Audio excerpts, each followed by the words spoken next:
Carl Jung, to have some born in 1875, died in 1961. He's a psychotherapist, among other things, just to locate ourselves a bit.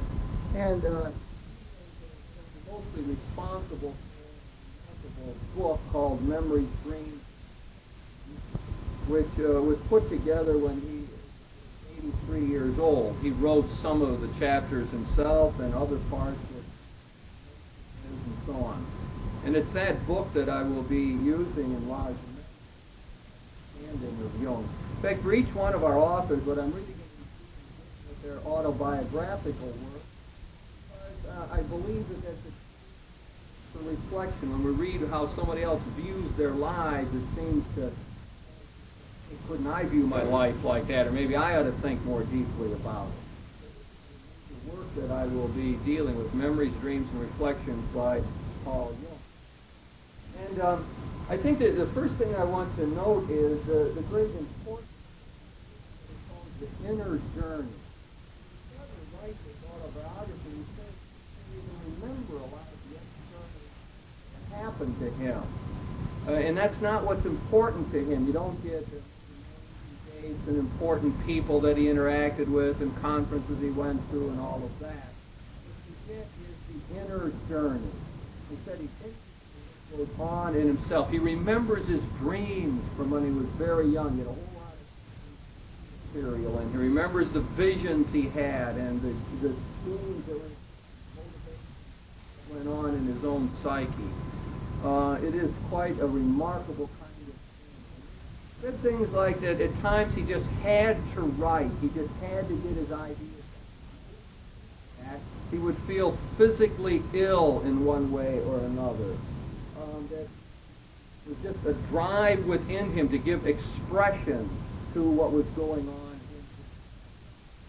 And he talks on his very first pages, he's talking here about what is this all about. He says really that it is a story of the self-realization of the unconscious. There's a story of his effort to bring his unconscious life to a realization, to an understanding of some sort. Well, what I'm going to do throughout, after I make a little comment about him and so on, try to apply that, because I'm not really interested in these people as historical figures or just facts about them. What I want to do is enter into dialogue with these people, allow these people to touch my own mind and consciousness and respond to it, to get a sort of an interaction going. We read about importance that Jung put upon this writing of his dreams, his inner life. We're in great need to do that ourselves. And I think you start out with the notion that experience really is so dense for us and so fleeting. Think of all that went on just today for us that probably remains unreflected, that we haven't thought about, we haven't parsed out, we haven't got a hold of in any real sense. It just goes so fast, the rat race, round and round. Years go by. When I use that image recently, it seems to me that time is hurtling forward. I have this idea of this runaway train. I think when you get to be a certain age, time feels like that somehow. It's just going, and there's no brakes on it, and no real way to grab hold of it. At least it seems most difficult to do. And so that it would seem that the first thing we learn from Jung is the idea of taking the inner journey seriously, of pausing to stop and think periodically, of doing some sort of reflective kind of thinking. The great philosopher Martin Heidegger distinguished two kinds of thinking, calculative thinking and meditative thinking. Calculative thinking is what we all do all the time, and we're figuring out how to balance the checkbook, or how to get along better, or how to make the marriage work, or how to raise the kids, or how to pass exams, how to get through school, get a degree. We're calculating, figuring out means to ends. We're very familiar with that kind of thinking in our lives. What Heidegger talks about is meditative thinking, kind of thinking that's much more relaxed, where we let ideas roll around in our head, where we are in touch with what we would call the unconscious material, the preconscious material, where we let things sort of well up from inside of ourselves. Jung was convinced that these ideas came from within, that they were a gift from some higher power, these dreams, these visions, these insights that he had. And so in meditative kind of thinking, it's a matter of allowing some of that to surface. One needs time for that kind of thinking. You've got to stop the rat race periodically. One has to get to a point where we say, turn off the externals a little bit. Stop the stimuli coming in and allow what is inside to surface and to come forward. That's one of the reasons, I suppose, for getting oneself in a quiet space periodically, so we're not bombarded by the externals. That's one of the reasons people in the Eastern tradition sit in the lotus position, because it immobilizes them. To sit with your legs crossed like that, you can't move then. You're rooted in a particular spot. Seems why it's good to turn the TV off, the radio off, and so on, and get into a quiet space so that some of what's inside can occur. And we have to silence some of that external stimuli, it seems, if that's going to happen. We're not used to that kind of thinking. It's scary to begin with. Most people won't do it because it's frightening. Because when there's no bombardment from outside, we're left alone with the unconscious, left alone with our psyche. And therefore, there's anxiety connected with that. And so one of the major things one has to do for meditative kind of thinking, for the inner journey, is to overcome those fears. One of the ways we do that, I think, is to just try it. Dip one's toe in the water. Try a little bit of silence to begin with to see what indeed would happen. So, first thing is then that Jung suggests, let's take the inner journey seriously. That's how we come to maturity, to individuation, as he calls it. That's how we move forward in life. The external world is not all there is. There's a whole world of the psyche, of emotions, feelings, dream life, the goals, the dreams that are inside of us, the daydreams that we have, all that material that could be tapped, looked at, straightened out in one way or another. All right, now I want to go on with Jung's life here. It's remarkable the things that he remembers from the beginning. He remembers when he was 3 years old. And he's got the impression that his mother and father didn't get along, that they were fighting, 3 years old. And she left. He thinks she went to a hospital someplace and left him alone maybe for a couple of months. And his residue of that is interesting. He says he became very mistrustful of the word love at that point. It's because he had that feeling about what was going on with his parents. And he had a mistrust of women. He had the sense that women would somehow let you down. They would leave you when some difficulties arose. He had a sense of the powerlessness of men at that point. The father couldn't keep the family together somehow. He couldn't control that situation. Just an example, as I remember, at 3 years old, he's recalling these deep memories of his. I think we'll just go along. We find that Jung is a true genius. I mean, he moves beyond where most of us would be able to tread, at least easily or at first blush.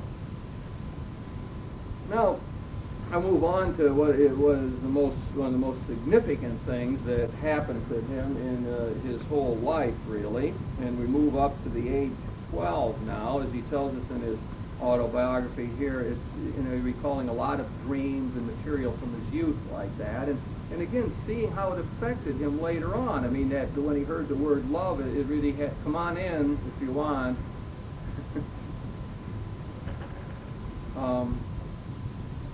So that he would see how that experience affected his interaction with women, for example, later on in his life. It puts us on alert to the way our early experiences might well influence us.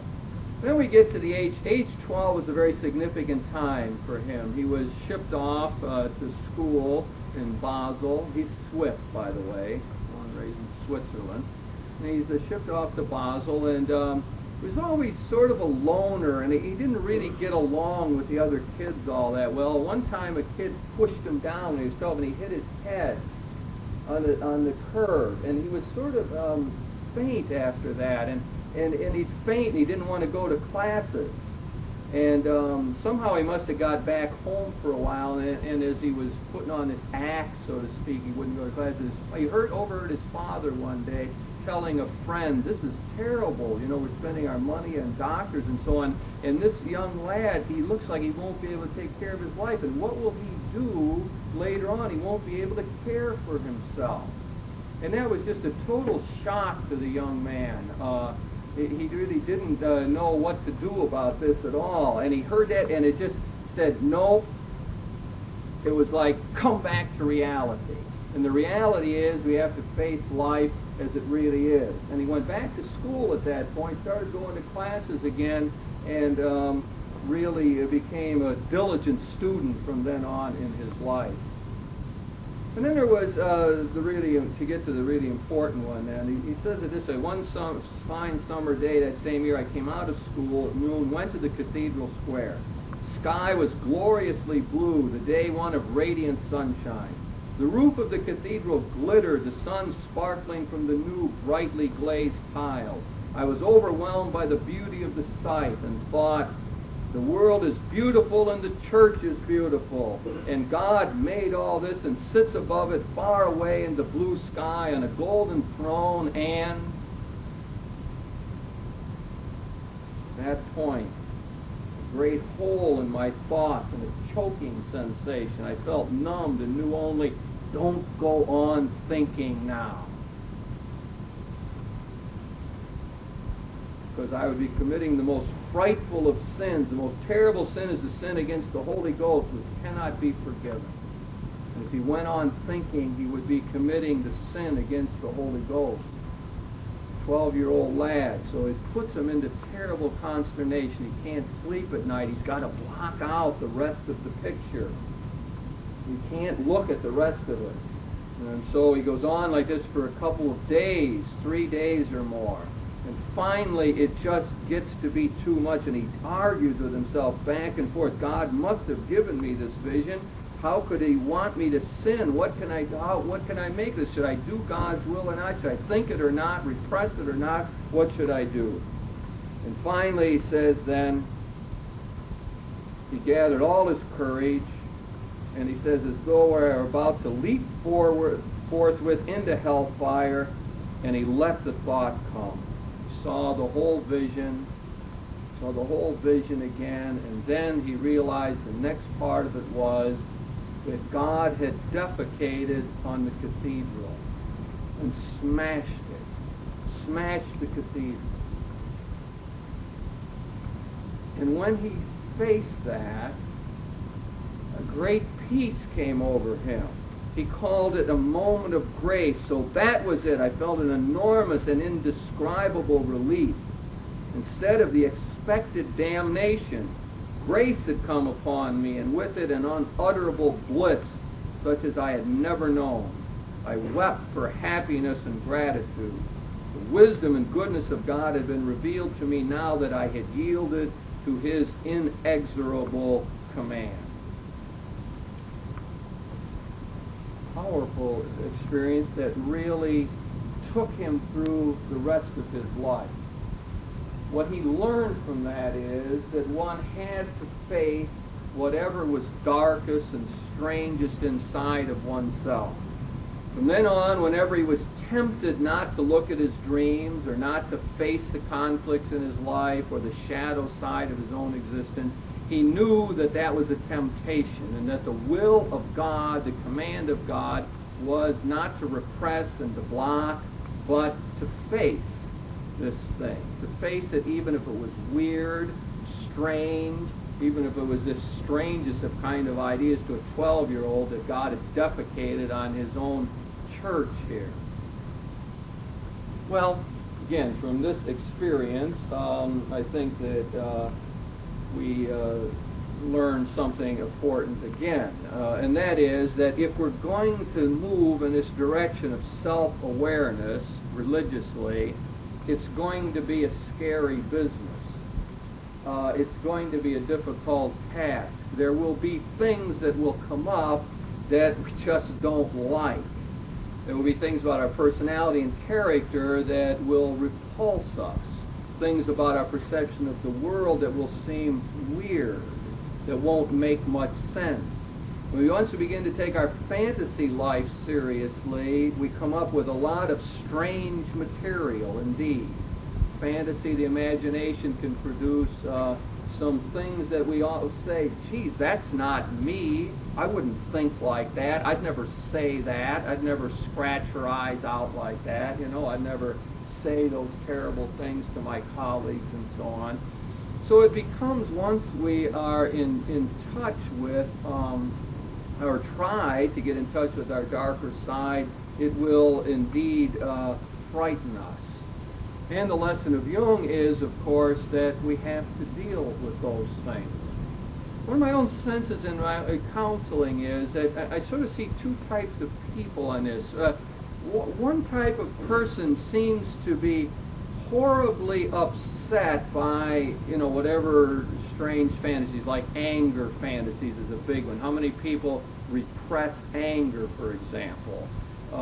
Especially anger at God. That becomes like the most terrible thing of all, so to speak, that I'm actually angry at God. God has done this, dealt me this terrible hand in life, and fate is not fair, and life is essentially wrong for me. That becomes the most horrible thing to face of all, I suppose, for many people. I find that, again, I was back to two types that I seem to see. There's some people who, when faced with that kind of thing, just are so totally repelled by it, they take it with sort of utmost seriousness that they would feel this rage against God, and therefore can only do one thing, and that's block it.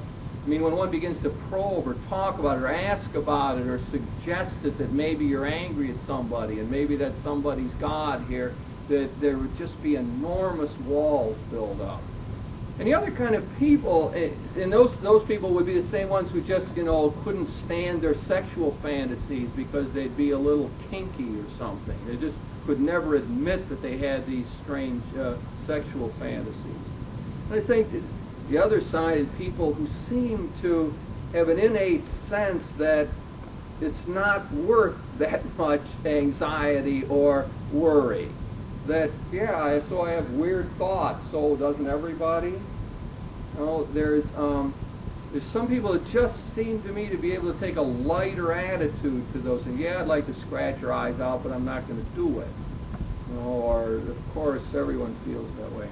And so I guess as we begin to check ourselves, and this whole series of lectures is really designed for this same purpose, that is to force me to greater self-awareness, greater reflection. Maybe we would try to see if I take too seriously these kinds of different ideas, these different fantasies, dreams that do come out of the psyche. And I suppose there is another idea contained here that I want to get out about as we begin to look at the mystery that surrounds us. And that is that the mystery that surrounds us really has a twofold character. It is kind and benevolent and gracious towards us, and it's fascinating to us, and we want to know more about this mystery dimension of life, the one that we call God. But on the other hand, it's terrifying as well. The God may well smash cathedral walls. The God Moses encounters the burning bush, and he's scared to death. Peter encounters the Lord and says, I'm a man, I'm unclean, I'm a sinful man, I better get out of here. There is a terrifying side to the encounter with the mystery that surrounds us. It is not just sweetness and light. Put in other terms, religious experience almost always, or I could say all genuine religious experience, has this twofold side. Fascinating, good, positive, drawing me, alluring me, comforting me. But it's also a fearsome thing to encounter the majestic God, because the Bible talks about the wrath of God. And Jung dreams and fantasizes about a God who defecates on his own cathedral. And there's that other side to the whole religious experience. And that isn't just the weird thoughts of Carl Jung, but all the religious masters have seen that. Rudolf Otto did a classic study on that, the idea of the holy, where it pointed out that throughout all history, East and West, you see that twofold sense of encountering God. So that the people who find themselves a little bit afraid of God at times are not weird, they're just in touch with one pole of this whole business of encountering the great God.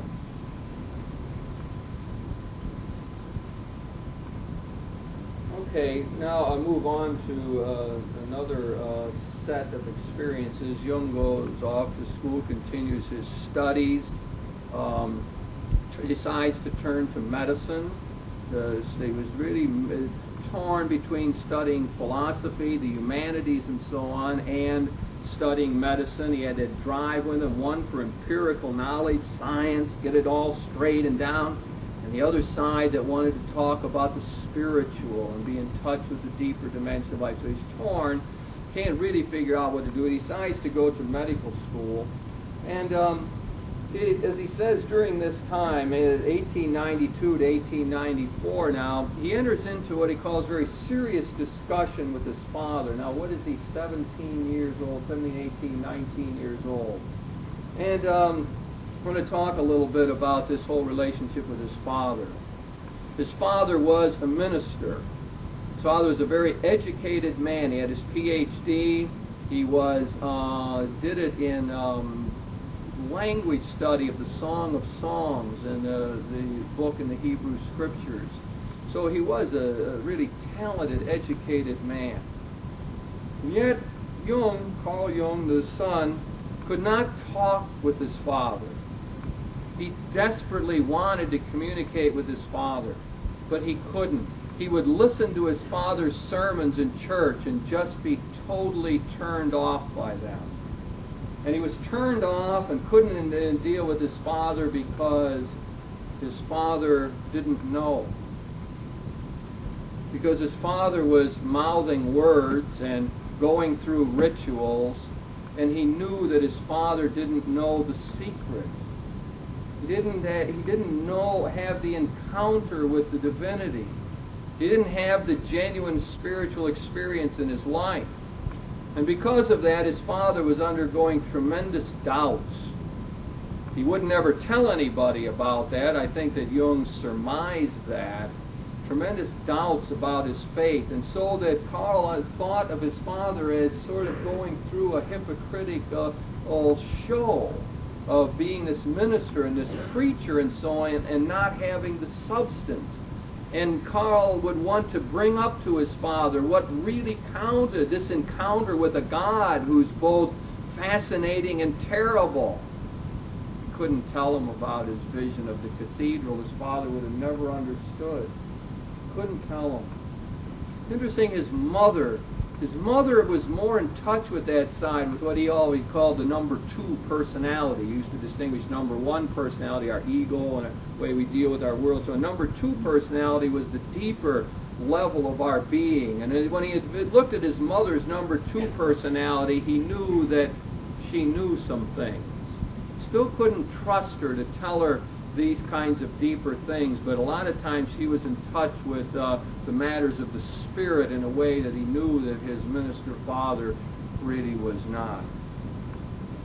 And so that really, Jung's father then died, and a few years later, after that series of conversations, he was probably about 21 or so when that happened. He doesn't really talk a whole lot about his psychological reactions to that.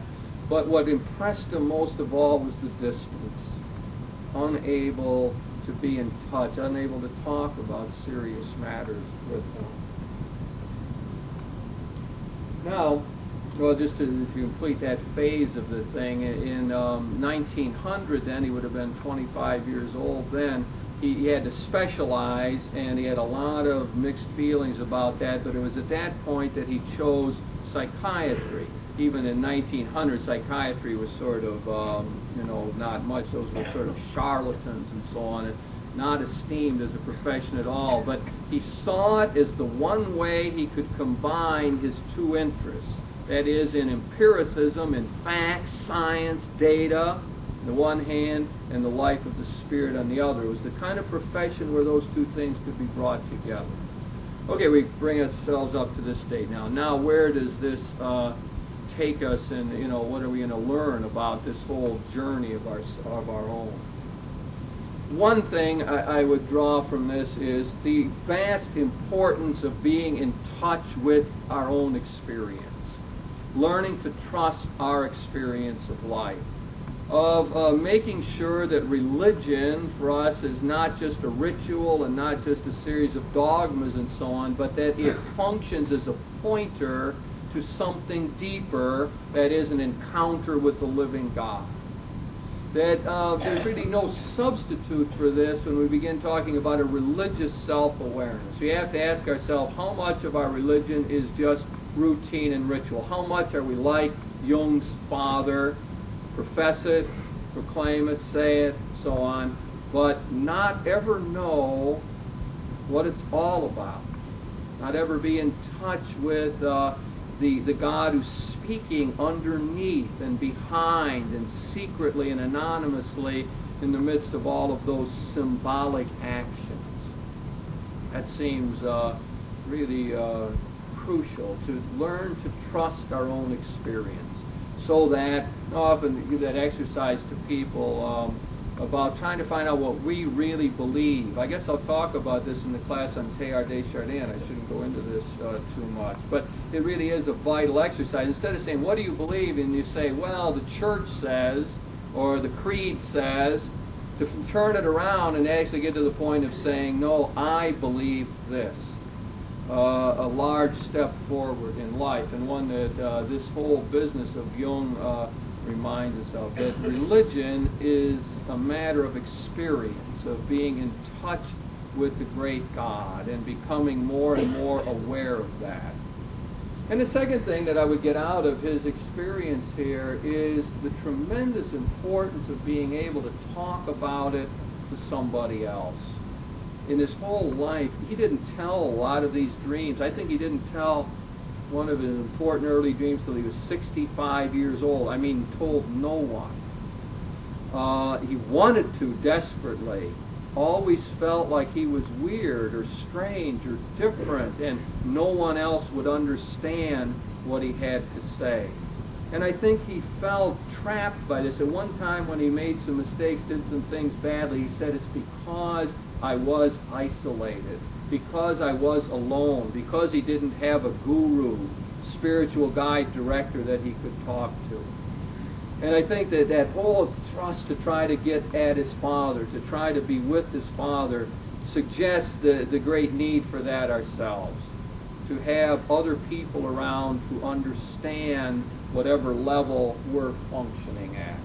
I suppose people who know Jung's experience know it as one of the most frustrating experiences in the world, when one thinks one knows something about life or has gone through something deeply and we can't tell people about it, or we try to tell them and they respond in some superficial way.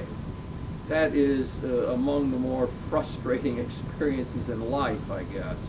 And how lucky we are, I guess one thing to count our blessings, if we find someone around who we could talk to, who we could tell what about our dreams or our longings or our goals or what's going on in our own psyche.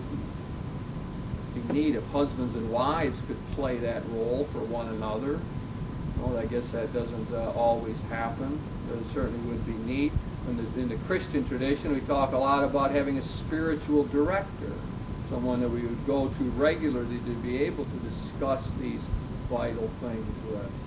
So if we are going to make advances, if I'm going to grow in my religious self-awareness, which is what I'm trying to deal with here, how we're going to do that, it would seem helpful to have a dialogue partner.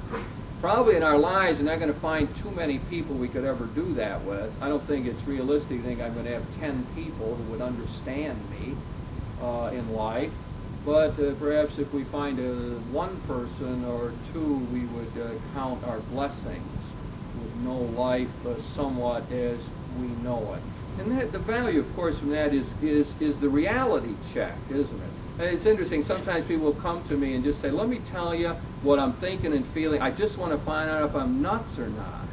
I just want to find out if this is weird or not. Let me tell you what I'm going through. Did anyone else ever tell you that?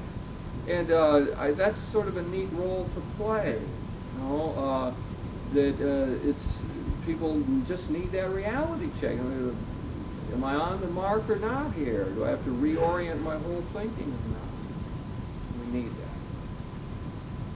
Okay, now let me take up a next section here. Take us up into the early 1900s, really. And this is his whole relationship now with Sigmund Freud.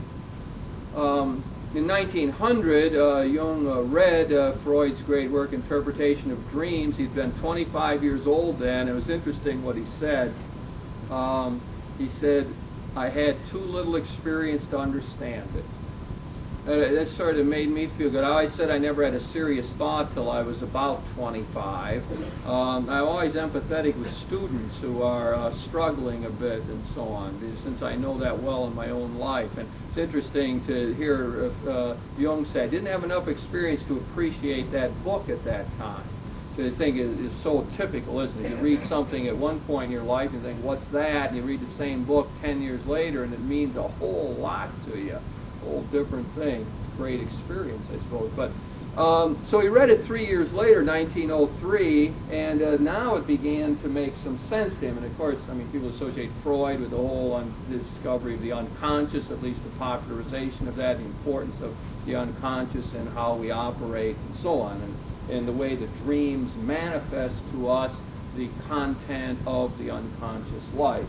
So it's that kind of discovery that he was really dealing with. And then in 1906 he went to a conference and defended Freud vigorously and was told by other people that if you keep doing that, your whole professional career is going down the tubes. Freud's very unpopular and he's a maverick and you're going to defend him, you are in big trouble. But he did it anyway. He was very courageous. During this period of time, he thought of Freud as the master. I think it really was in 1907 that he went to Vienna. Freud heard about him and invited him to come to Vienna, and they first met, talked about matters and so on. And right away in their first meeting, he began to have doubts about this fellow. And ambivalence was in his heart from the beginning. One way, Freud was his father. Talks about him that way. He was his master. There was no one like Freud. He was the man he looked up to. He was, in relationship to Freud, he thought of himself as being inexperienced and not knowing very much, and so he deferred to him, so on. And then in their subsequent meetings, things would come up as they began to talk to one another that he would begin to question. He would question the materialism that he saw in Freud, the way he didn't seem to have any room for the life of the spirit. And he was extremely doubtful about the whole sexual theory of Freud, that all of the neurotic phenomenon was explained through sexual repression, that really the dominant and really only problem in life is a sexual problem. And he began to have doubts about that. And he recalls one time when Freud said to him, Jung, don't ever abandon the sexual theory. Said with such vehemence, and he said he saw in his face at that time that for Freud, the sexual theory had become a dogma. It was no longer a hypothesis, no longer something subject to correction, no longer something that could be rethought. It was a dogma you had to hang on to. It was then that he began to know that he was going to have to break with Freud. 1909 was a decisive year in that they came to the United States together. They were on a boat together, I think, for 7 weeks. And they spent the 7 weeks interpreting each other's dreams. That must have been a marvelous occasion. 7 weeks they're together interpreting each other's dreams, these two masters. And there's one particular one, I don't recall all the details of it, but it ends, it's Jung's dream. It ends up that there are 2 skulls in the last part of the dream, on the floor, basement, I think. Freud interprets it as a sign of the death wish. And he wants to know who Jung wants to kill. And Freud secretly thought, he wants me. He's after me. And Jung said in response, he knew that Freud didn't understand at this point. And he lied to him. He told him the most outrageous lie, that I think that the skulls represented his wife, I think, and somebody else who he wanted to kill. Went along with them. But at that point, he knew that Freud didn't understand the interpretation of dreams in the way he did, and was out of touch with the wider, deeper meaning of what that was all about. Later on, then, he published a book which really broke completely. Freud was totally upset with his explanation of the unconscious, couldn't stand it, cut him off, and there's a whole correspondence between those two and a whole fight that went on and so on. But they broke. And as we know, the modern psychotherapy therefore went in at least 2 different directions. Alfred Adler later broke with Freud too and sent in another direction. So today we've got in the psychotherapeutic world a lot of different theories, and Freudian theory is not the only one. Okay, now look for a moment at what one thing I'll draw out of this is that Jung challenged the materialism and the sexual theory.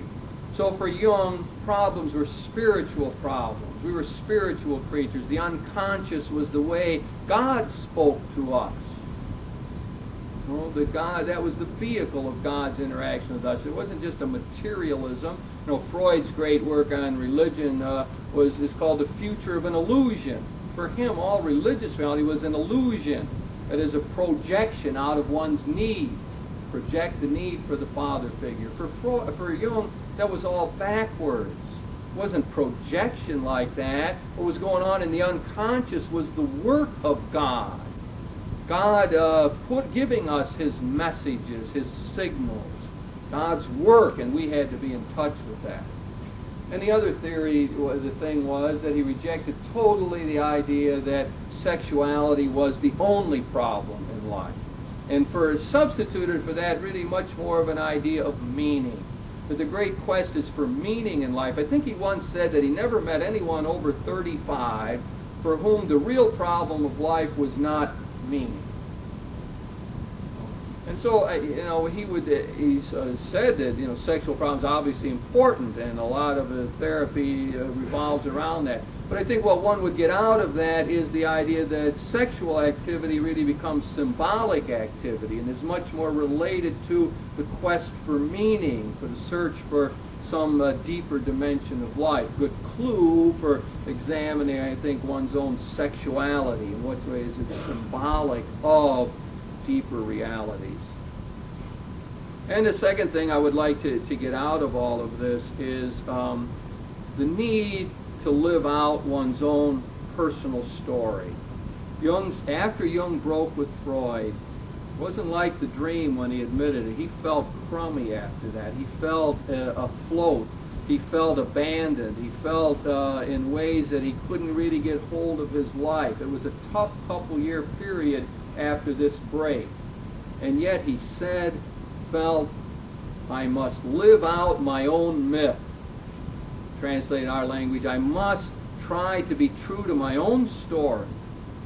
And I think that's a valuable way to think about this exercise of self-awareness that we're after. And that is one of the ways I often use, borrowing it from Michael Novak, I can still take ideas from him, I guess, despite some of his recent comments. But that we all author a story. Our life forms a narrative. And what we need to do is to become a better reader of that story. I think it's a very simple idea and a beautiful and powerful. And we author a story by the decisions we make. I am the person who decided to do this, this, and this. No. But we author it, but the task is to become a reader of it. Be the kind of person who can step back and say, is that story appropriate or not?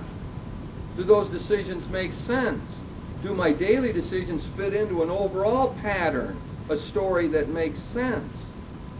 When I begin to be a reader of my story, I begin to see how myths come in there, how unconscious material, as it were, how symbols pull me together in one way or another. I begin to see how poor decisions have ramifications.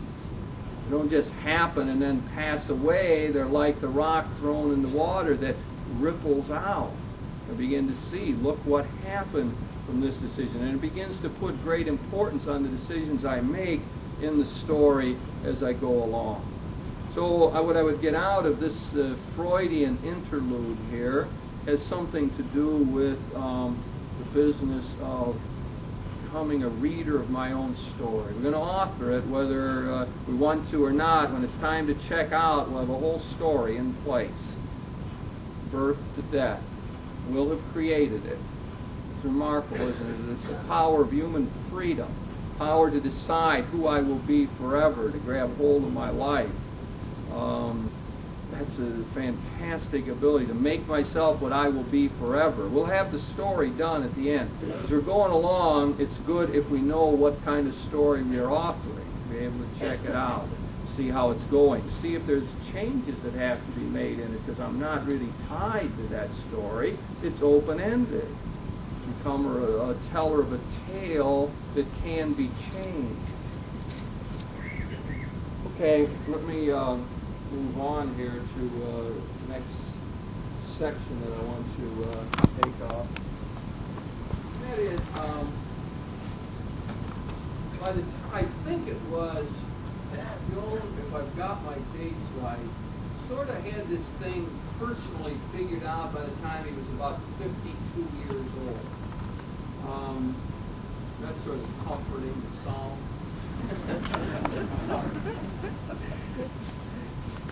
No, I mean, he sort of understood what was going on inside him, in touch with his dreams and so on, and he knew how his own psyche worked. But now the question was, how do you communicate that to others, and how do you get a reality check on it? How do you know if your own story is somehow connecting in with other people's stories? Are you totally a lone wolf? Are you totally making a story that no one else would understand? And so it was that he expanded his study. And he began to search through, he's a tremendous reader. I mean, he'd get an idea in his head, and he'd just go after it. He'd look for books every place to kind of find out if anyone else ever thought like he was thinking. So when he understood that this, well, he really got ticked off in a dream. His dreams always guided him. When he didn't know what to do, he would just be in touch with the dream. And he had a powerful dream where he was back in the 17th century. He understood that it was 17th century. I don't remember all of by his dress and what was going on and so on there. And I think he was in a library. And he goes, well, what does that mean, 17th century? Well, obviously, the 17th century becomes a clue to what is going on with him now. And he made a link up, of all things, with alchemy. Now, I don't really understand all that, but isn't in your own mind that is the idea of trying to make precious metals out of other materials and so on? You know, the alchemist, I mean, that's like a crazy activity, right? I mean, like, no one will take all that seriously. But he did, because he was guided by his dream. And he tried to make some link, because there's another step in this story, I don't know how much to go into it, but he investigated what we call Gnosticism.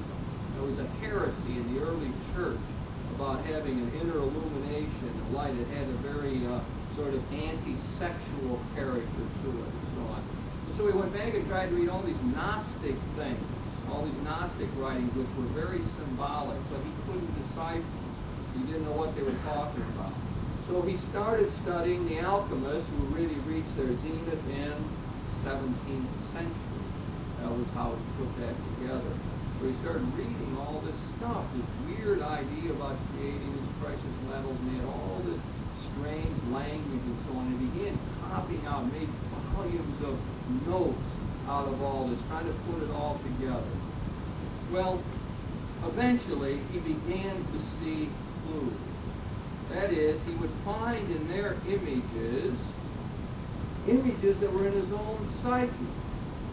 Images that had come out in his own dreams, he found in these other strange writings. As a matter of fact, he took his investigation further and began to look at Eastern religions and the art that was produced around the world and in various cultures and so on. And he began to spot over and over the same kinds of drawings, the same paintings, the same fundamental images or symbols that came forward. And of course, for him, this was terrific. He wasn't weird or crazy. He was linked in with a larger world. There were other people in the history of the world who had felt what he felt and knew what he knew. And of course, that gave him a great sense of solidarity with the whole of the human race. Well, could again go on with that, but as an important period of his life, he spent many years doing that study. And what comes out of it from a scientific viewpoint or from his own theory is the theory of the collective unconscious. Well, Freud discovered for us the personal unconscious, and mostly that there was material that had happened to us in our life and got repressed, put into our unconscious, and then it would come out in dream forms, usually distorted in one way or another. So we had the whole thing with a natural way that the psyche, the unconscious, would express itself, and that one of the parts of his therapy then were to ask people themselves what their dreams meant. He went through a long period where he wouldn't interpret them at all. He'd just say, what does that mean to you? And feeling that there was sort of a straightforward kind of understanding of that. So he accepted the personal unconscious with these sort of minor modifications. But, and this is where the skull dream came in and so on, he understood that something else was at work in the psyche. And that is what he came to call the collective unconscious. That there was something in the human race, in all psyches, in all people, a common unconscious that had these same archetypes, as he called them, these same primordial images. That's why it kept coming out in cultures all over the world that had no connection. Why the snake would be used in a particular way, for example. It was because people were allowing their collective unconscious to come forward, and that's what would give expression to things. In other words, put from the viewpoint of philosophy today, there was a given in human beings that determine how we think and feel, that it all doesn't just come in from our conscious life and from our experience and then get mixed up in there and come out somehow. But there is a given ahead of time, what we call an a priori, something there ahead of time that indeed we use to deal with our world. Some people know that in terms of their study of language. Why is it little kids in all cultures can learn to speak so quickly? Some theorize there is a language a priori that we have. You know, in my own theology, people hear me talk about there's a given in us, that is, that we are immediately oriented to mystery. That's in all human beings, whether we know it or not, and whether we like it or not, or recognize it or not, or deny it or not. It's there. So something given inside of us. Now, where does that take us? Two ideas that I think flow from that idea of the collective unconscious that seem helpful. One is to know the commonness of the human situation. To know that we aren't just isolated monads. We're not just cut off from everybody else. There's something deep that binds us together. Jung calls it the collective unconscious. Other people might like to call it the Holy Spirit that's at work in our world and in our hearts. Some people might talk about it as all being redeemed by Jesus Christ or being sons and daughters of the one Father. But whatever, there is a common bonding among human beings. And Jung, of course, gives that an empirical basis. He thinks he can show that through his tremendous studies that indeed that isn't just talk, but it percolates up out of the psyche of people in all cultures and all times. The same archetypical images come out. Oh, that a sense of the commonness. And that, of course, helps us in our own self-awareness. And the second thing I would draw from this is the great importance of doing what John Donne calls passing over to others in order to return enriched. Jung is a great example of a man who didn't just get imprisoned in his own world and live in his own tiny environment. He searched out. He tried to see the world from the viewpoint of Eastern religions and from these weirdest of people, the alchemists. You know, people who everyone else thought had nothing to say except a pseudo kind of science and so on. So that what it teaches one, I think, is the need to pass over, to drop our own categories at times, our own standpoint, and to try to see the world from other people's viewpoint. As Rod McEwen says, crawl behind their eyes. Look at it that way sometimes. What a refreshing and illuminating experience that is when we can do it. Of course, we all recognize how hard that is because usually we translate. Probably a good percentage of people sitting there are not drinking in my categories, they're translating. They're filtering. The filter system is there, and everything I say comes in, and anything that doesn't fit with your preconceived ideas stops right there, never gets in. And only the stuff comes in that says, he's right, good, that's how I think about it. You know, that's what comes in. And therefore one never gets the challenge that way. So it seems that one of the tricks to growth in life and to self-awareness is to drop the grid, to drop the stereotypes, drop all the preformed ideas, and to try to drink in reality. And of course, Jung is a good example for us there. To pass over to other persons' viewpoints. That means males trying to listen to women, so to see what the world looks like to a degree from inside the woman's psyche. Now, I mean, to never try to do that, obviously you can't get in there entirely. We men can't know exactly what that's like, never will, but it's tremendous to have a glimpse there. Tremendous if some woman allows us to see it that way, allows us to perceive how it looks from that vantage point. And what a terrible shame not to ever take advantage of that in any way or allow that kind of thing to happen. It means passing not over just to persons, but to cultures. So they're called the value of travel, the value of learning another language, of being in a different place, of going on a retreat in a different setting, and so on. So not just to people, but to cultures, societies, and, of course, from our perspective, to the world's religions as well. So that out of the Christian tradition, one would expect to learn from Hindus and Buddhists, expect that they have some perception of the truth that indeed has escaped us somehow, and which could enrich us. So a wonderful idea. I borrowed that from John Donne, who teaches at Notre Dame, the book, The Way of All the Earth, marvelous book. But most valuable technique, and not something just for a chance when you got to travel or study, but something can be done in everyday conversation from moment to moment. Just to say it, sometimes I'll drop instead of trying to figure out an argument or an answer or thinking my own thoughts while you're talking, I'll actually try to listen and see how you're seeing it. Try to understand how you're seeing the world, which is no doubt altogether different from the way I see it. And the passing over in my own experience, the times when I've been able to deal with that or to accomplish that seems to me always to reveal the commonness of the human situation as well as its diversity. That when people are able to tell me about the deepest thoughts that they have or the deepest kind of problems, my invariable reaction is somehow empathy. It seems like it never happens like you think, geez, that's weird. That doesn't seem to happen to me. When I listen well, I always have another reaction like, yeah, I sort of know. Not to the same degree, not to the same intensity, or maybe in some cases more intensely, but somehow I know. When I listen well, I know what you're talking about. On the other hand, one finds the slant, the diversity that one finds in there as well.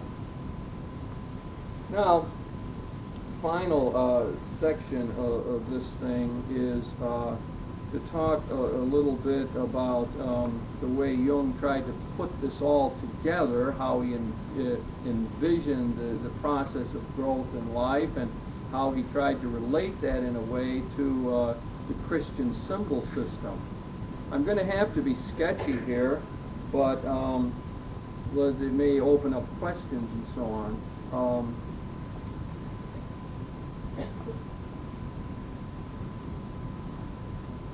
The opening statement was that human being, what he was trying to do is gain self-realization of the unconscious. So his notion of personal growth is that what we're trying to do is to get the material from the unconscious, especially what he calls the shadow material, the shadow area, that which is sort of not seen and is dark, and sometimes he intimates has a tinge of evil in it. How to get that into conscious awareness. How to bring it into the light of my conscious life. And in doing so, finding grace or liberation. He called that process individuation. That was what we're supposed to do in life, is to become individuated. Live our own story, see the dark forces within us, bring the shadow into the light. That's what therapy was supposed to do, to help people to bring that into consciousness. Why the dreams were important. He pioneered the whole idea of word association, so that you give a word quickly and you give a word back, and he could begin to tell where you repressed, where you were blocking, where the response wasn't quick, or where it didn't somehow fit. So that through these various devices, the therapist was to help people to bring this material into consciousness. This, in turn, was to achieve what we might call wholeness, or the self.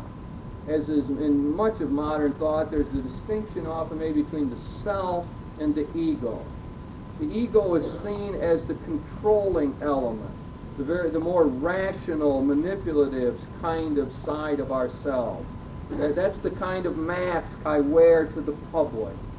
That's personality number 1 in Jung's language in his autobiography.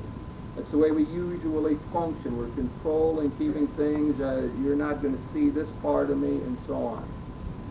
Oh, the ego. But the self, for Jung, was a much larger idea. The self represented the whole of what we are. The unconscious and the conscious put together. The whole of the spirit life that comprised us. For him, the self was the major archetype, the major archetypical image. And he had an image for that, and that was the mandala. That became very important to him, the squared circle, the four-sided figure, which he thought represented the fullness of the self. Well, I don't know, that's such a sketchy, I don't know if that says anything to anybody, but individuation, self, unconscious into conscious life, I think we can see that. Dreams is valuable in that and so on. Now, just a little bit of sense of how that could be applied to Christian understanding of things. Yeah, some of you see the movie The Long Search. It was a series of studies of world religions. Jung is interviewed on one. He's an old man, I suppose, around the time he did this autobiography. And I was watching it with a group of people that were largely atheistic in orientation. And it's just striking because the interviewer says to Jung, "Do you believe in God?" And Jung comes out and says, "No." And you could see the crowd just, yeah, right on, you know. And then he goes, the next statement is, "No, I don't believe in God. I know there's a God." And one just felt this tremendous. So we're dealing here with a believer. Now, he thought of himself, however, as sort of outside the pale of Christian orthodoxy, but he made an attempt to relate some of his ideas to the Christian understanding of things.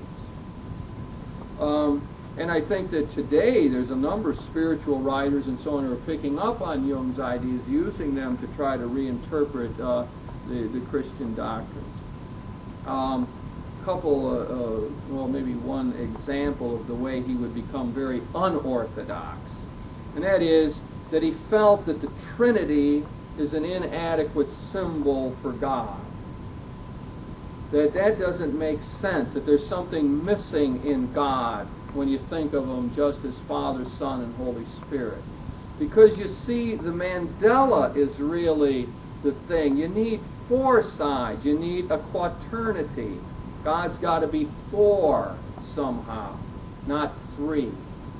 Otherwise, there will be something, there's something missing in our understanding of God. Now, various times he wants to make different things the other side of this deity.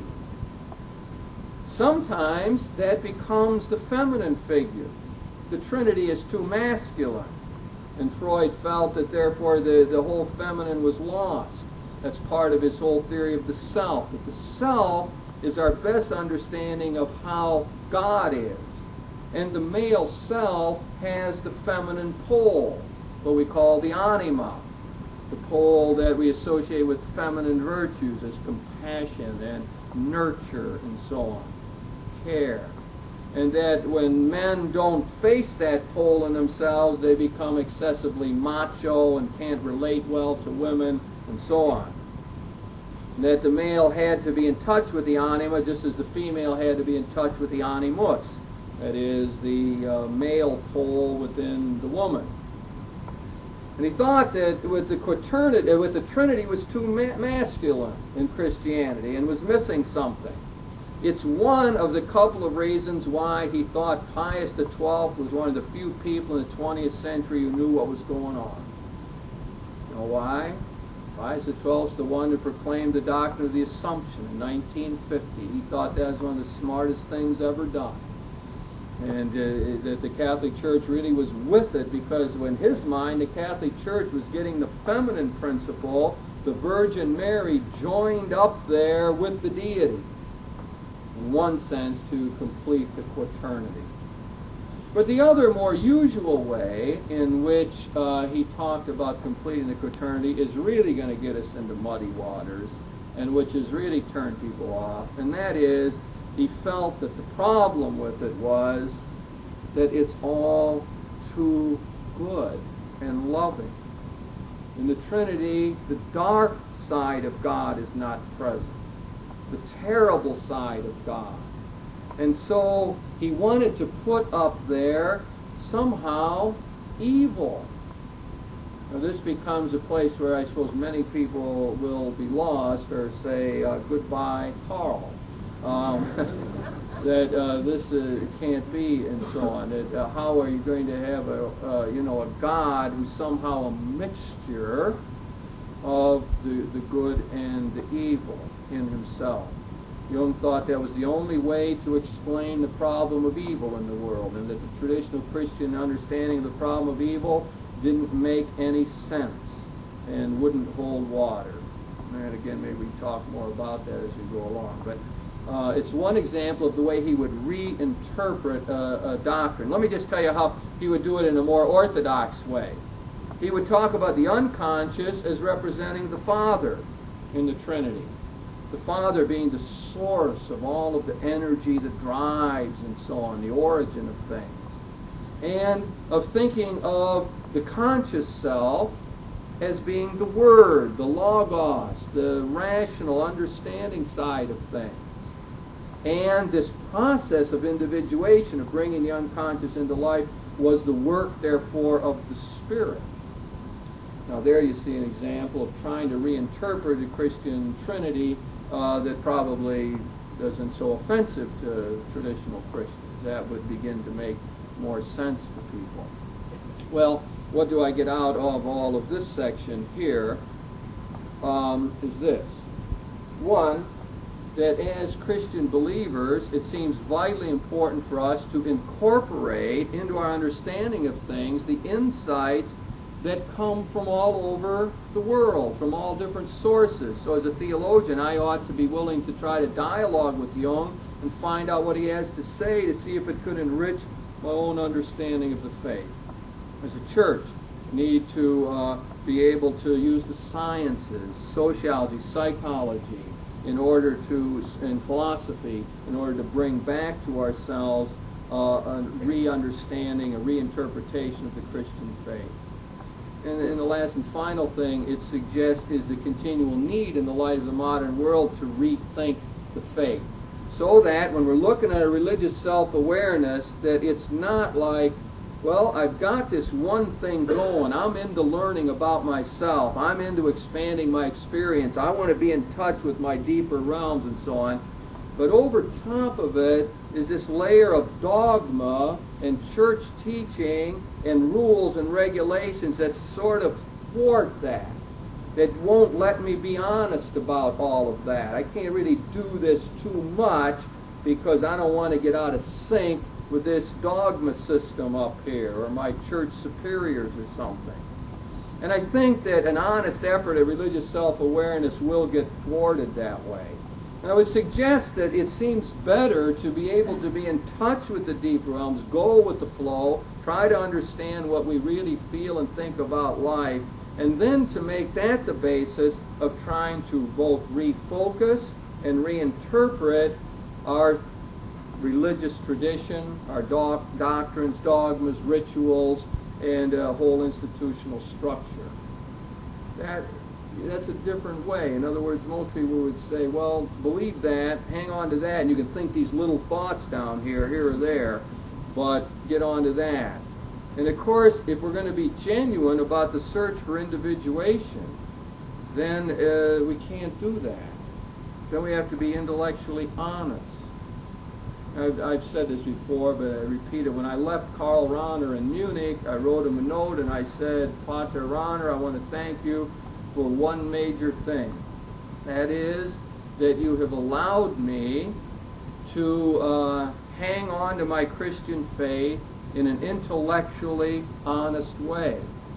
In other words, whenever to the best of my light or ability could be in touch with that I intuit to be true about life and think my way through it, there's a lot of problems with the way I was trained in the seminary with that. What I was saying to Rahner is that he gave me a reinterpretation of the traditional teachings that could dovetail with that could be representative of that deeper level of how life really appeared to me, so that I could be intellectually honest, to whatever degree that's possible, and in sync with myself. So that if I have to preach, that it can come out of some conviction and not out of the repetition of a particular doctrine or dogma that has been imposed by a church. So, Carl Jung, as people can realize, who then died in 1961 and wrote this autobiography at the age of 83, or at least big parts of it, really becomes a challenging figure. He's a genius, a monumental man of this century. He's influenced a whole school of thought, whole school of psychotherapy, influencing people like Morton Kelsey and John Sanford, and a lot of people are writing in the spiritual world today. He's directed whole schools of spirituality now, and his influence, I think, is even growing as we go along now. As one can see, he tells us that we need to be in touch with our darker side, take the inner journey seriously, try to achieve this sense of individuation in life, and all the while wrapped up with this sense of the deeper meaning of life.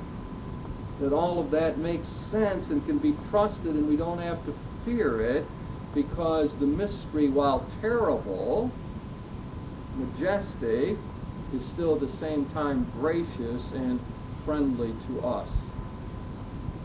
Well, with that, I will stop, having gone an hour and 5 minutes. I'm going to feel a little looser about that in here than some of my other lecture things. If I carried away, tough.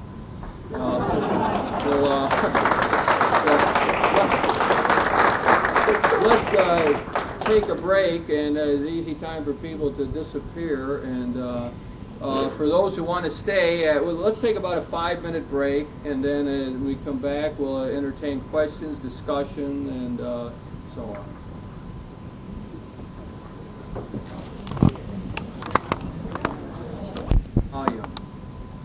And I think the larger volume is Christianity and Evolution.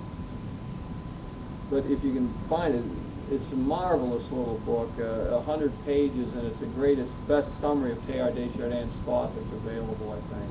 So it's How I Believe, and it's one essay in the larger book, I think, Christianity and Evolution. And for Martin Luther King, there's a new biography out. I don't know what I'm going to use for him. Okay? Alrighty. Time for questions or discussion or fill-ins, objections, whatever. Yes? I have a question about talking about you are the reign of God.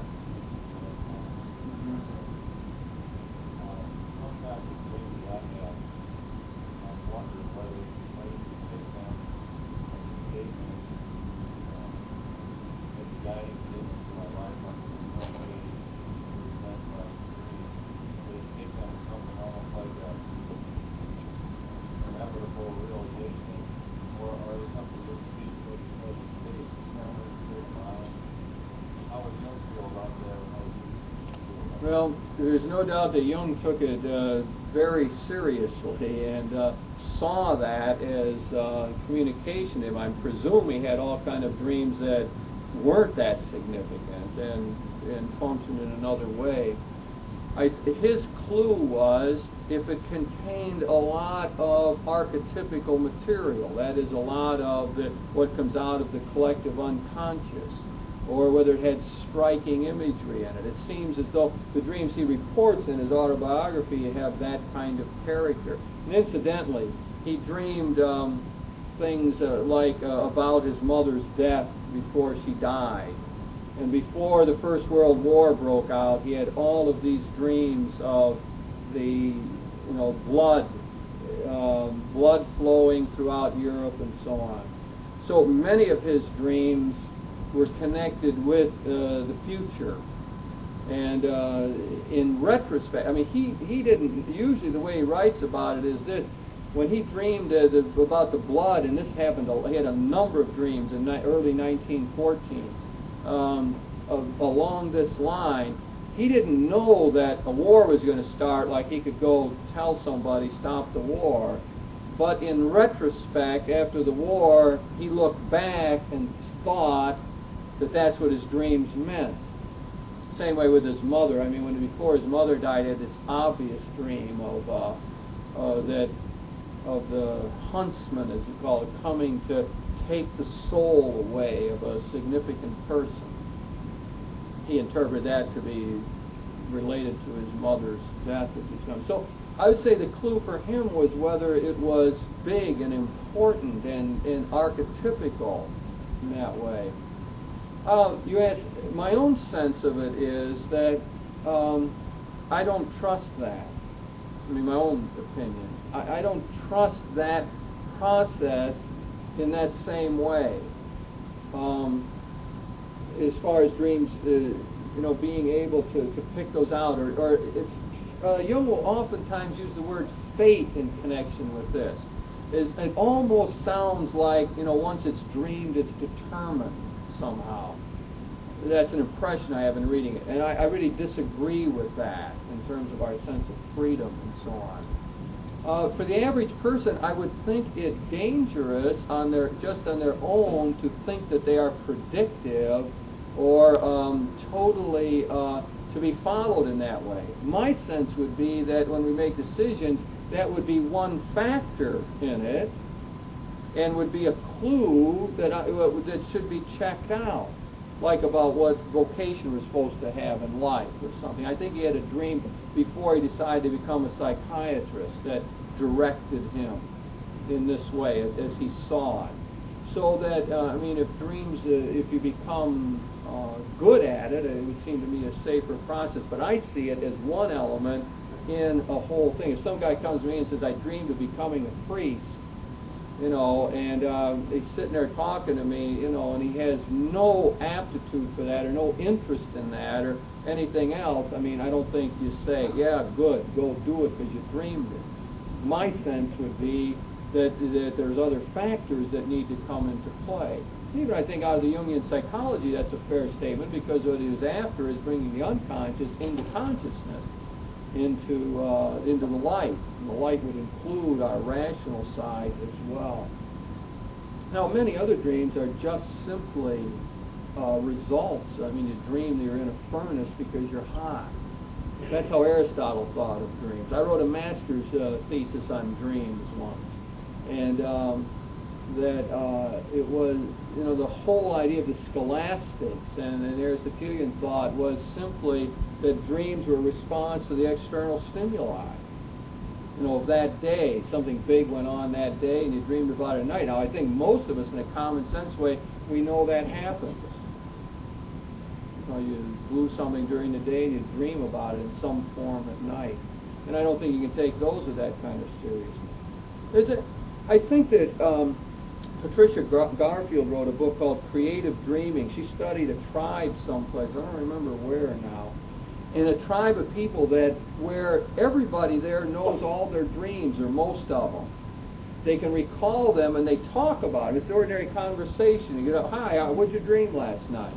And because they're into that, they remember them all. Well, Patricia Garfield's theory is that we can learn to remember our dreams better as a first step in what you're talking about. There's certain techniques. When you first wake up, you're supposed to lie very still, don't move, and begin going over the dream. And she even thinks you can program your dreams to go one step further, and so does this tribe. In other words, if you've got a particular enemy that you're bothering you or something, or a particular problem, you tell yourself before you go to bed at night you're going to solve it. And you let the unconscious work on it. And I know some people who have succeeded in doing this. In other words, before you go to bed, you set it up. I'm going to dream about this, I'm going to dream about the problem, and I'm going to dream a solution. And to set the stage that way.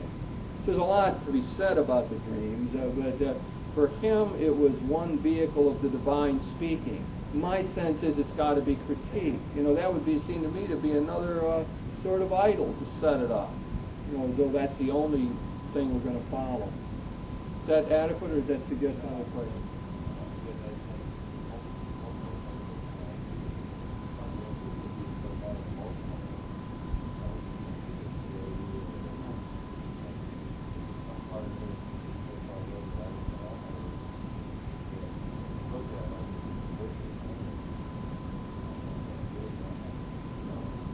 My suspicion is that people have different capacities on this point. That it's very different. I trust Jung's report of his dreams, and people like Elizabeth Kubler-Ross who talk that way. I think there are people among us who are more advanced psychically. My own sense is that we will probably, as a race, learn more about this as we go along. Other ways in which we can tap more of our psychic power. But I think most of us don't know how to do that yet. And it's at such a beginning stage. You have these few genius people who seem to be more in touch with that world, and maybe they begin to direct us and so on. But I'm leery of it myself, as a total predictive factor.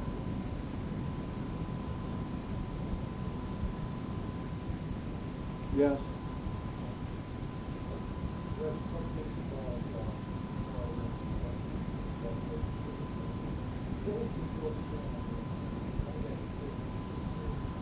He wouldn't. He said he was open to it. He had some dreams that suggested it, but his last statement was that he didn't think it could be shown one way or the other. He said it remains has a probability about it as a theory, but he couldn't see it proved in any way.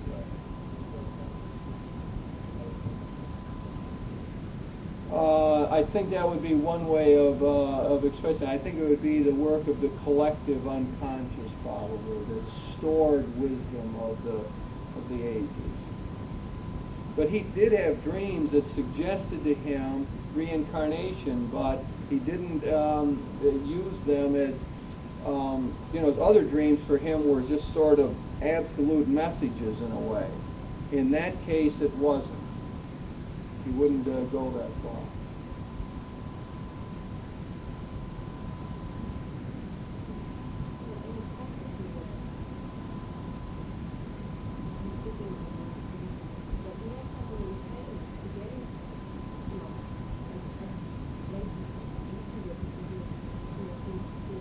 Well, I don't think that follows. But I'm sure it doesn't follow.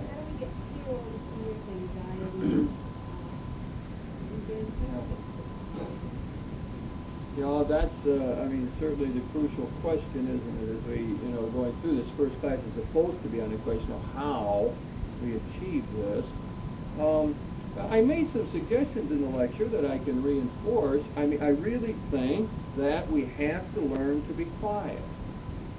And that's the first fear, to just be silent with ourselves. What will happen when you start to get quiet is a dialogue usually starts. It's often a dialogue with somebody else, like you're thinking what's your husband thinking, or what's he saying, or how, even though you're not talking, but you're a dialogue with other people. What do they think? What does she do? Why did she say that? Why did he? Then it seems like you can stop that, and that's still all right. That's not too scary. But then if you go one step lower in silence, I think what happens is that we end up at that point having an inner dialogue. Now you're talking with yourself, which might be thought of as a dialogue between the unconscious and the conscious, or between the ego and the self. There's personality 1 and 2. I think we feel that, don't we? Paul said that, I don't do the things I know I should do. It's strange. Why did I do this stupid thing? Who was that? That wasn't me. That's a common human statement, isn't it? There's two things going on, and what seems to be set up as that inner dialogue. That becomes more scary because personality number 2 is often weird and does strange things. Well, that's what happens with schizophrenics, isn't it? You remember the movie, Faces of Eve? Eve White, Eve Black, so on? Was it Eve White, how does that go?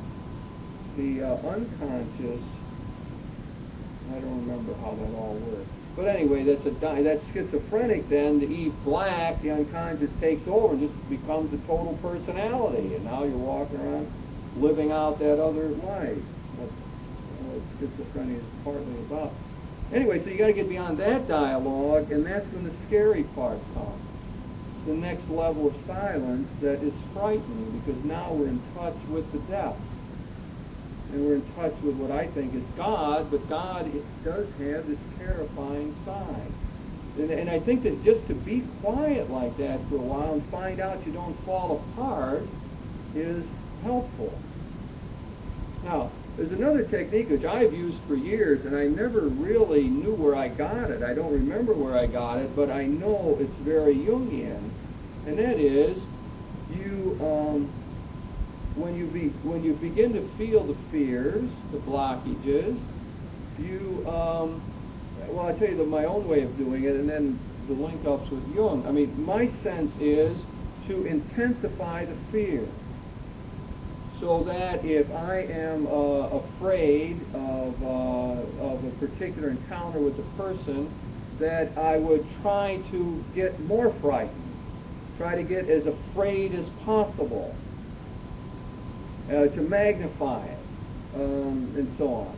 And then in that process, at some point, when it got as bad as I could make it get, then I would try to name that fear, give it a personality, and then at that point begin to dialogue with it. Like, why are you making me shake like this?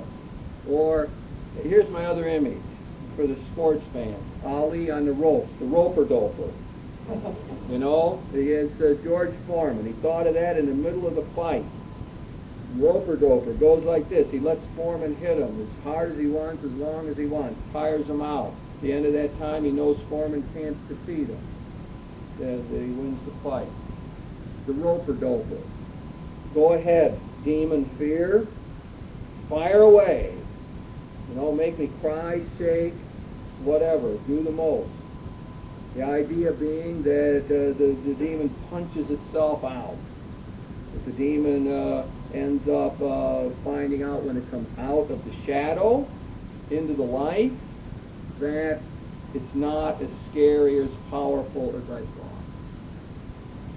Now, I've had a remarkable success with this sometimes in therapy. I think there's a further step then that might come along is insight. That is, I don't think there's ever any real therapy or advance without learning something, without seeing, understanding, and saying, now I know why I was afraid, and now next time I know what to do with it when that fear attacks me. But two things happen very often. I've had cases where people will get over compulsions just like that. Just immediately upon doing this, you know, girl calling up her boyfriend. She's bugging him to death. She's going to lose him. She's cornering him all the time. She's compulsively after him. Sit down, the phone. Don't do anything. Don't smoke, read television, nothing. Just sit there and be afraid. Think the worst. He's out with some other girl. They're having intercourse right now. You know, intensify in every way that one can. So that it just takes one over, crying, and I've had cases where in 1 hour's time like that, the compulsion would be gone. The girl wakes up and says, well, I'm still here. That's the characteristic state. Nothing happened. I thought I was going to disappear, go down the chute forever. Something, you know, I would just die, but I'm not. I'm still here and functioning. That's the liberating moment, it seems to me. Other times, I've suggested this therapy to people. I know one guy who was assailed by the demons before he went to bed. I told him, okay, take him on like this. He's ready. He's going to get them. For a whole year, they wouldn't come. It's a great way to get to sleep. He couldn't get afraid if he wanted to. He couldn't get afraid. Every night he's ready. I'm getting him tonight, Father. Roper-doper tonight. Never shows. No, it's like, the imagery I have is that the demons know that if they come out of the shadow into the light, they're going to be defeated. It's the fundamental insight of Jung that God is, in his language, God's giving the demons. That's why he wants the quaternity. God's given the evil one there for us. God's putting the Satan in the picture for us. And I don't go along with this now. I'm disassociating myself from that opinion, but that's the way he thought of it. And therefore, he gave him the dream that was so terrible for a 12-year-old to think, and he faced it anyway and knew, as he says, the moment of grace. That's the moment of liberation. I think that's when the fears become manageable. So that's a second technique, I think, that we use in dealing with the fears that are involved in growth and self-knowledge, self-awareness. I'm sure we could say other things as well. I think the overall attitude is, and this is what I get out of why I think the gospel of Christianity is good news, is that it says life can be trusted. This is the significance of the miracles of Jesus when he casts out the demons. That's the best of news. that demons cannot fight Jesus. He's more powerful than every demon he encountered. Whether they were after him personally in the desert, be gone, Satan, or whether they were in other people. The power, what that tells me is that the power of good, of the light, of wholeness, of the self, divinized God, greater than the power of the demons, any of the demons. Now, if one can get that attitude about life, then it looks altogether different. Then one has a fundamental basis to go on. That's why I think faith is crucial myself to the whole therapeutic process or the whole individuation process, growth towards maturity, wholeness. The dominant image here is wholeness. Jung thought that there were opposites, and the opposites had to be held together in the wholeness. The self was the whole, where in a sense the evil is transformed. Maybe we take sexuality as an example. I think it's helpful to talk about sexuality as a dark force if we distinguish that from an evil force.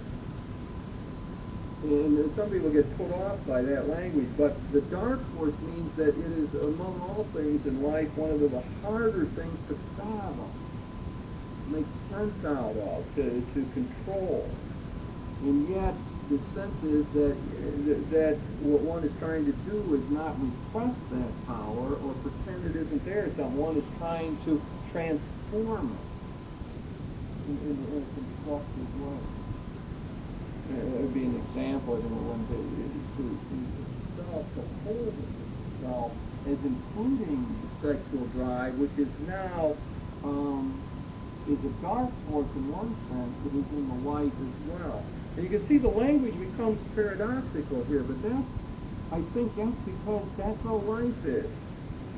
A life that is composed of the competing tendencies, the opposites, that we're after synthesis, trying to put those together, even when it seems to be good and evil. On with the last part, but the first two things seem clear to me. The third one seems vital in terms of overall attitude. Last comment, I'm not sure that helps.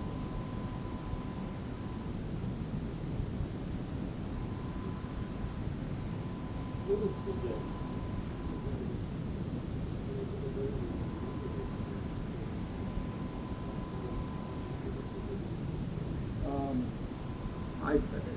I'm not hardly an expert on that. I think that a part of it's habit. What do we dream about? 5 dreams a night, something like that. And I think it's habit that we don't remember them. I suppose the other possibility is that we deliberately don't remember them. And for one reason, maybe because it's scary. I'm not sure I'm going to be more helpful. Anybody else who want to talk to that? Well, usually you're not giving the full attention another time, and you're maybe doing something on pretty past concept or something. You're not just saying you're doing allow yourself to be something to your life, being called to make your getting anything the images of your sight. Picking up on the daydream idea, I think is really a helpful way. I haven't emphasized the daydreams as much, but it seems that very often they are much clearer, much easier to get a hold of in terms of suggesting to us what's going on in our psyche. I think it's very important we impresses our daydream, our fantasy life. And I think they're very revealing and very directly and without much thought. I mean, you don't have to do a lot of thinking to figure out, if your fantasy life, you're punching this guy out. I mean, you figure you must be angry at him. Maybe you didn't know that. It seems to me that becomes another vehicle that one could use in a good one. I had a great study on that by Ernst Bloch, the Marxist philosopher. He said Freud uncovered the importance of night dreams for us. Now I want to suggest the importance of the daydream. and there's a whole school of thought that comes out of that. But that's a more direct kind of approach. So,